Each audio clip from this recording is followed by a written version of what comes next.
cosmetic work has really changed from the time I graduated.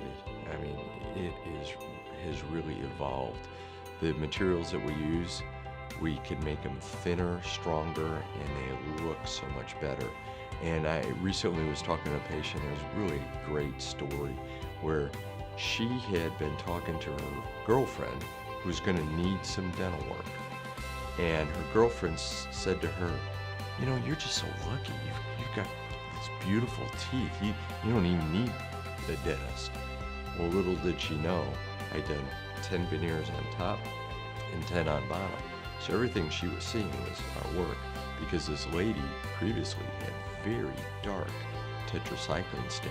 The new dental materials, as I said, you can make them thin, and yet they have translucency, so that they can really look like real teeth. And that's what you want. Ideally, you want somebody to think, man, you're just lucky you've got a great smile, not, oh, you've got nice dental work. And there's a difference.